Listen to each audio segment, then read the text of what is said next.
December 15, 2020. Martes sa ikatlong linggo sa panahon ng pagdating ng Panginoon. Pagbasa mula sa aklat ni Propeta Sophonias. Ito ang sinasabi ng Panginoon. Kahabag-habag ang lungsod na ito, suwail at punong-puno ng karumihan at pang-aapi. Wala siyang pakikinig sa Panginoon at hindi tumatanggap ng kanyang payo. Hindi siya nagtitiwala sa Panginoon, ni lumalapit man upang pasaklolo. Oo, sa panahong iyon ay babaguhin ko ang pananalita ng mga tao at bibigyan ko sila ng dilang malinis upang silang lahat ay tumawag sa pangalan ng Panginoon at buong pagkakaisang maglingkod sa Kanya. Mula sa ibayo ng mga ilog ng Ethiopia, ang aking nangalat na bayan ay sasamba sa akin, magdadala ng kanilang handog. Sa araw na yaon ay hindi kayo mapapahiya sa ginawa ninyong paghihimagsik sa akin, sapagkat aalisin ko ang mapagmataas at hindi na kayo maghihimagsik sa aking banal na bundok. At ang iiwan ko roon ay mga taong mapagpakumbaba na lalapit sa akin upang pasaklolo. Ang natira sa Israel ay hindi nagagawa ng kasamaan at hindi magsisinungaling ni mandarayaman. Uunlad ang kanilang buhay at magiging panatag at wala silang katatakutan. Ang salita ng Diyos.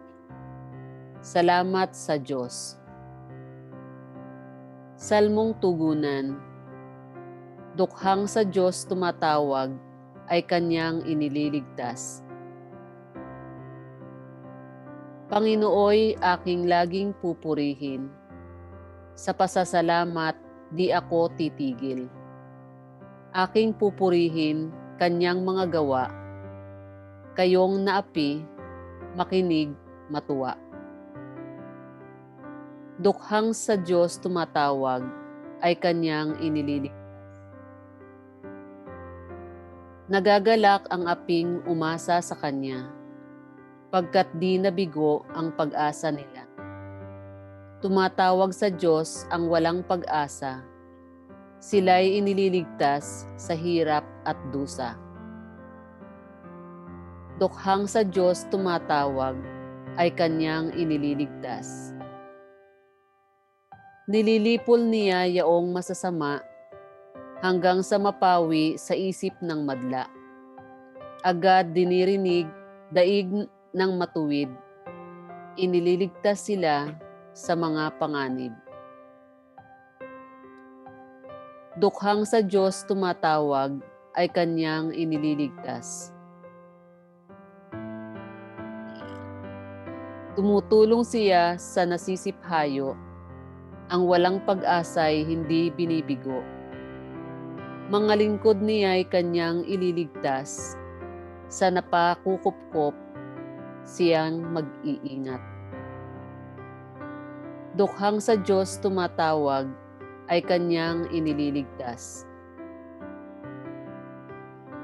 Alleluia, Alleluia. Panginoon ay darating, siya'y hindi magmamaliw. Tayo'y Kanyang tutubusin.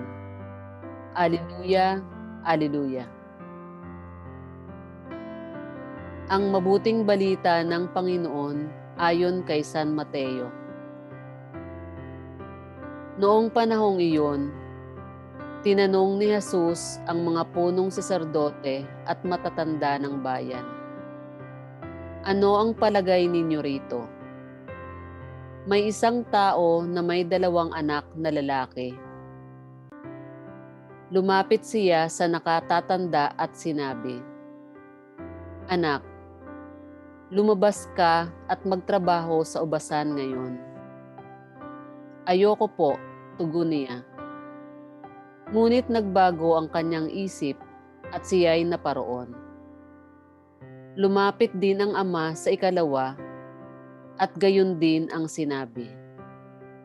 Opo, tugon nito, ngunit hindi naman naparoon. Sino sa dalawa ang sumunod sa kalooban ng kanyang ama? Ang nakatatanda po, sagot nila.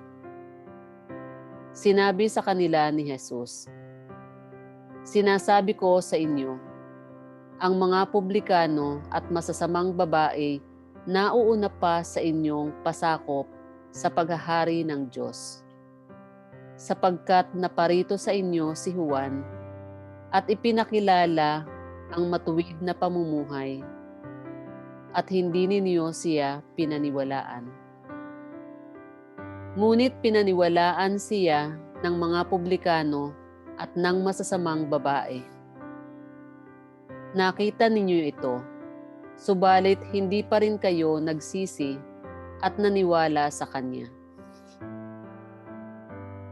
Ang mabuting balita ng Panginoon. Pinupuri ka namin, Panginoong Hesukristo.